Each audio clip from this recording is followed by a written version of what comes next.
नमस्ते दोस्तों। अब बेसिक्स की क्लासेस में मैंने कितना सारा कराया, जो भी रिमेंबर है, अगर वो नहीं भी याद है या याद है तो मेरा काम है उसे भी रिवीजन कराते रहना। अब जरा आप एक बार बोर्ड पर देखो, मैंने 10 सेंटेंस लिखे हुए हैं, इस तरह से कौन पढ़ाता है और कौन पढ़ता है। मैंने क्यों ये यूनिक तरीका चुना है कि मैं आपको 10 के 10 टेंस जब भी ट्रांसलेट कराऊं तो 10 के 10 सेंटेंस दिख रहे हैं। ये 10 के 10 जो सेंटेंस हैं, यहां पर आप देखोगे किस तरह से इनकी पहचान होगी, किस तरह से मैं इनको ट्रांसलेट करूंगा। तो मैं ये वीडियोस रोकने वाला नहीं हूं, मैं कंटिन्यू रखूंगा। आज 10 आएंगे, फिर कल 10 आएंगे, कब तक कोशिश करेंगे और कोशिश करते रहेंगे तो क्यों नहीं समझ में आएंगे। तो मेरे साथ जुड़ेंगे और धीरे धीरे, आज नहीं, कल नहीं, परसों नहीं, कितने भी दिन लग जाएं, पर ट्रांसलेशन को मजबूत कर लोगे। तो सबसे पहले आप लोग यहां बोर्ड पर ध्यान देंगे तो यहां देख रहे होगे, तो वह किताब पढ़ता है। आप, मेरा जो मोटिव है पहचानना। आप ट्रांसलेशन का नियम सुन लो, चाहे मैं मॉडल कराऊं, चाहे कोई भी हेल्पिंग वर्ब कराऊं, पर जब भी मैं बोलूंगा बेटा फोकस करना लास्ट पर, ये हो गया अंडरलाइन। सब बच्चे लास्ट पर फोकस करो। सब में अलग है। वह किताब पढ़ता है, वह किताब पढ़ रहा है, वह किताब पढ़ रहा था। कहां बदलाव है? सिर्फ और सिर्फ लास्ट में। तो हिंदी तो चलती है पीछे से बदलाव करके, पर इंग्लिश में होते हैं बदलाव हेल्पिंग वर्ब में। आज मैं आपको इनको ट्रांसलेशन कराने सिखाऊंगा। सेंटेंस बदल जाएगा लेकिन नियम नहीं बदलेगा। सब कुछ बदले, कुछ भी बदले, पर कभी भी आपका ये फॉर्मूला ना बदले। हेल्पिंग वर्ब, मेन वर्ब और ऑब्जेक्ट। क्या समझ रहे हो आप कि कुछ भी बदल जाए पर कभी ये फॉर्मूला ना बदले। अगर आपको ट्रांसलेशन सीखनी है, आपको सिर्फ और सिर्फ ये फॉर्मूला रिमेंबर रखना और उसके बाद बताए गए नियम याद रखने। पहला रूल, सबसे पहले आप पीछे से टेंस पहचान लो। है, अब है तो आपने रिमेंबर किया हो तो प्रेजेंट इंडेफिनिट। कैसे? पढ़ता है तो प्रेजेंट हो गया, लेकिन प्रेजेंट में भी कितने होते हैं? 4। तो सबसे पहले आपको यह पहचानना है कि प्रेजेंट है, पास्ट है या फ्यूचर है। फिर उसमें से भी प्रेजेंट के 4 हैं, indefinite, continuous, perfect, perfect continuous. कौन सा है? वह किताब पढ़ता है। कहीं ध्यान नहीं देना, सिर्फ लास्ट में ध्यान देना है। अब रूल फॉलो करते हैं, सारी ट्रांसलेशन सीखते हैं, बेसिक से सीखते हैं, बिल्कुल आगे इससे भी बड़े बड़े सेंटेंस आएंगे। अब नियम क्या है? सब्जेक्ट। तो फर्स्ट कैसे ट्रांसलेट होगा? वह। अब वह क्या होता है बेटा? पढ़ता है, लड़का। तो लड़के के लिए हम लोग यूज करते हैं ही। अब सब बच्चे यहां पर गौर करो कि वह किताब पढ़ता है तो हेल्पिंग वर्ब और मेन वर्ब। तो आपने प्रेजेंट इंडेफिनिट के नियम पढ़े हैं, टेबल भी रिमेंबर करिए, फिर से भूल जाओ, फिर टेबल वाली वीडियो देख लेना। पहले आप टेबल अच्छे से लर्न करो, फिर मेरे साथ आ जाओ। अगर ही इसके बाद आता है, जब प्रेजेंट इंडेफिनिट होता है तो 2 केस होते हैं। केसेस में चलो, केस नंबर 1 और केस नंबर 2। पहला केस क्या कहता है कि अगर सब्जेक्ट सिंगुलर है, सब्जेक्ट क्या है? सिंगुलर, तो आपको वर्ब की फर्स्ट फॉर्म या फिर एस या ईएस लगाना है। यहां भी रिवीजन हो रहा है। केस नंबर 1 कहता है सब्जेक्ट प्लस सिंगुलर। अगर सब्जेक्ट सिंगुलर है तो वर्ब की फर्स्ट फॉर्म या एस या ईएस। दूसरा केस बोलता है कि अगर सब्जेक्ट प्लूरल है, क्या है? प्लूरल, तो आपको सिर्फ और सिर्फ फर्स्ट फॉर्म लगानी है V1। आप पहचानो, मैं नहीं पहचान रहा हूं, आप पहचानो कि ही क्या है? सिंगुलर। किस केस के साथ जाऊंगा? ये प्रेजेंट इंडेफिनिट के सिंपल का केस है। आप जाओ, किस केस के साथ जाओगे? फर्स्ट केस के साथ। हमेशा रिमेंबर रखो फर्स्ट केस के साथ कि सब्जेक्ट सिंगुलर है तो ही रीड्स। अब एस क्योंकि सिंगुलर है, अब हो गया। अब यहां मेन वर्ब और हेल्पिंग वर्ब में यही मैंने फॉर्मूला सिखाया था कि कभी कभी हेल्पिंग वर्ब या मेन वर्ब स्किप हो जाएगी। तो यहां रूल यह है कि हेल्पिंग वर्ब ना आकर मेन वर्ब में ही एस लगा दिया जाता है। तो इसका अगर आप फॉर्मूला लिखेंगे केस नंबर 1 का, तो सब्जेक्ट, ये भी रिमेंबर करो, सब्जेक्ट प्लस मेन वर्ब की फर्स्ट फॉर्म प्लस में एस या ईएस और प्लस ऑब्जेक्ट। ये फॉर्मूले बेटा पेज के, नोटबुक के पेज के ऊपर लिख लो कि यहां पर ट्रांसलेशन हो रही है, तो ये फॉर्मूला रिमेंबर रखना है। प्रेजेंट इंडेफिनिट का सिंगुलर का केस है ये। कौन सा? प्रेजेंट इंडेफिनिट और सिंगुलर। किस केस में लिखोगे ये फॉर्मूला? प्रेजेंट इंडेफिनिट सिंगुलर में कि सब्जेक्ट प्लस मेन वर्ब की फर्स्ट फॉर्म एस या ईएस और ऑब्जेक्ट। अब अगर आगे बात करें ऑब्जेक्ट की तो किताब, और किताब को क्या बोलते हैं हम लोग? बुक। तो ही रीड्स बुक। अब क्या बदलेगा? कभी भी ही नहीं बदलेगा, सब्जेक्ट लगाते जाओ। यही है ट्रांसलेशन की हेल्पिंग वर्ब। पढ़ रहा है, चलिए टेंस पहचानो, है तो प्रेजेंट, और प्रेजेंट में भी रहा है तो कॉन्टिन्यूअस। अब रिमेंबर करो फिर से टेबल की helping verb is am are. अब ही है, सिंगुलर है तो सिंगुलर के साथ क्या लगेगा? इज। तो इज एम आर। आप यहां रिवीजन कर लो, इज लगता है सिंगुलर के साथ, एम लगता है आई के साथ, और आर लगता है प्लूरल के साथ। अगर आपने एक रूल याद रखा कि सब्जेक्ट को देखो तब हेल्पिंग वर्ब चुनो। दूसरी बात, तीन तीन हेल्पिंग वर्ब है तो ही से क्या देख रहे हो आप? सिंगुलर। तो इसके साथ आ गया ही इज रीडिंग।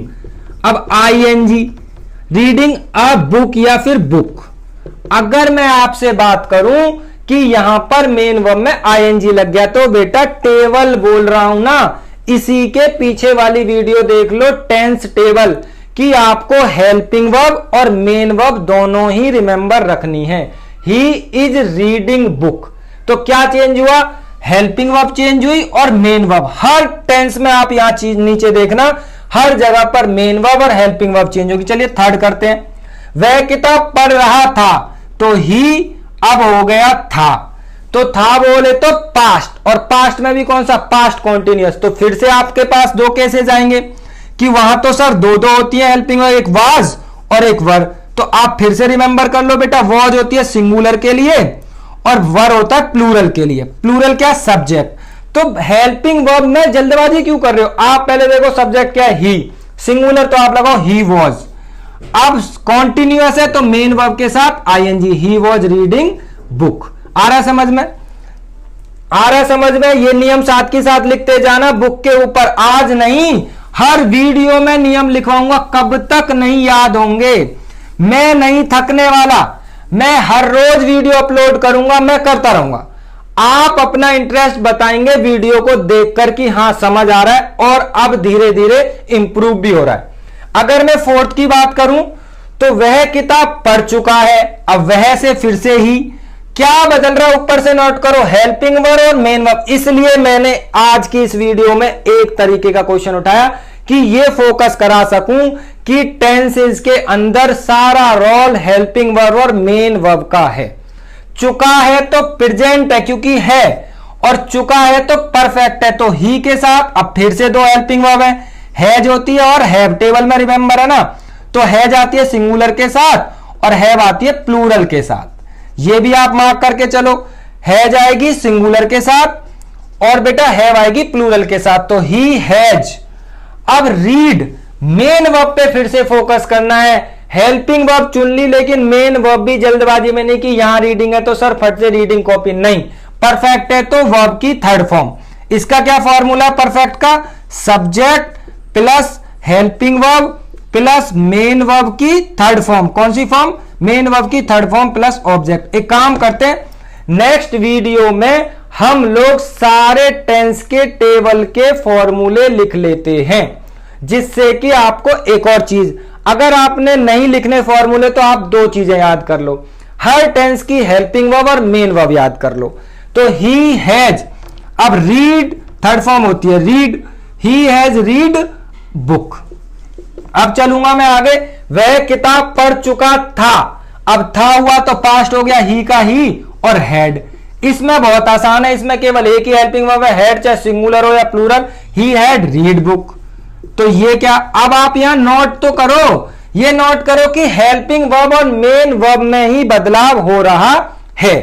अब यहां से अगर मैं 6 की तरफ जाऊं तो आप लोग यहां देखो कि वह 2 घंटे से किताब पढ़ रहा है, अब आ गया फिर से रहा है और यहां भी रहा है।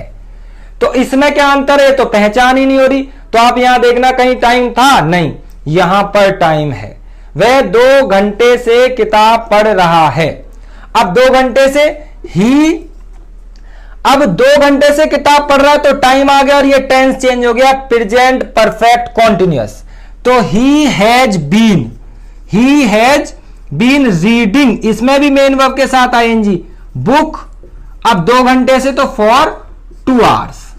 अब एक वीडियो के लिए आप वेट करेंगे जिसमें डिफरेंस बताया जाएगा, व्हेन वी यूज फॉर और वेयर वी यूज सिंस, दोनों में डिफरेंस की वीडियो बहुत बनेंगी। कैन और मे में क्या डिफरेंस है, विल और शैल में क्या डिफरेंस है, कैसे यूज होता है, सिंस और फॉर कब यूज होता है, तो उसके लिए आपको सारी वीडियोस देखनी पड़ेंगी कंटिन्यू।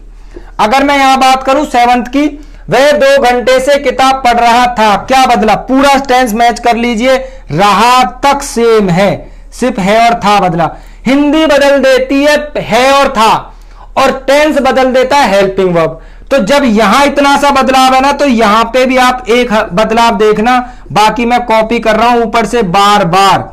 ये देखो जी, मैंने पूरा कॉपी कर लिया। तो आपको कुछ समझ आ रहा है ट्रांसलेशन में कि हिंदी का अगर टेंस बदल गया तो हमारी हेल्पिंग वर्ब बदलने से ही हमारा कहने का तरीका बदल जाता है। अगर एक कहूं कि वह किताब पढ़ेगा तो ये आ गया फ्यूचर, वो भी इंडेफिनिट। तो 8th होगा हमारा ही विल रीड। अब इसमें फर्स्ट फॉर्म आती है रीड बुक। और अगर आप 9th की तरफ चलेंगे कि वह किताब पढ़ रहा होगा, तो ये हो गया फ्यूचर कॉन्टिन्यूअस, फिर से बदलेगी helping verb, he will be reading. देखिए मैं गलती नहीं कर रहा, because I have remembered tense table. आपको भी ऐसे ही याद हो जाएगी, लेकिन आपको जब भी लगे नहीं याद हो जाएगी फिर से वीडियो देख लो बेटा। अब वहां जाके वापस ये नहीं कि फिर से पढ़ाएंगे, आपको जब याद नहीं तभी वीडियो देख लो। अब वह किताब पढ़ चुका होगा, यहां फिर से टेंस बदल गया, कौन सा हो गया, चुका होगा तो हो गया फ्यूचर परफेक्ट। तो ही विल हैव, क्या हो गया, he will have read, verb की 3rd फॉर्म बुक। तो आज आपने क्या नोट किया, आज आपने देखा कि मैंने फोकस कराया कि अब जब भी ट्रांसलेशन होगी हमारा फोकस रहेगा हेल्पिंग वर्ब और मेन वर्ब पर। ये आपके लिए बिल्कुल आसान से सेंटेंस थे, एक ही टेंस को मैंने सिर्फ उसका टेंस बदल कर, उसका टाइम बदलकर, प्रेजेंट पास्ट फ्यूचर बदल कर उसमें दिखाया कि सिर्फ हेल्पिंग वर्ब और मेन वर्ब पर ही मेन फोकस है। तो आप लोग वीडियोस देखो और मुझे कमेंट में भी बताओ, लिखो प्लीज, जिससे मुझे भी मोटिवेशन मिले मैं क्या क्या बेटर करूं और कैसे आपको और अच्छा सिखाने की कोशिश करूं। मैं अपनी तरफ से कंप्लीट 100% दूंगा आपको। और एक और बात, मैं अब वीडियोस रोकने वाला नहीं हूं, मेरी वीडियोस हर रोज आएंगी और मैं ट्रांसलेशन ही कराता रहूंगा। मैं चाहता हूं मेरे साथ ट्रांसलेशन की प्रॉब्लम खत्म कर लें आप। आपको और भी कुछ सीखना है, नाउन प्रोनाउन वो सब बनेंगे, लेकिन सबसे पहले आपका बेस होना चाहिए ट्रांसलेशन का। तो अभी के लिए आप इनको नोट करें, समझें और नेक्स्ट वीडियो के लिए आप तैयार रहें।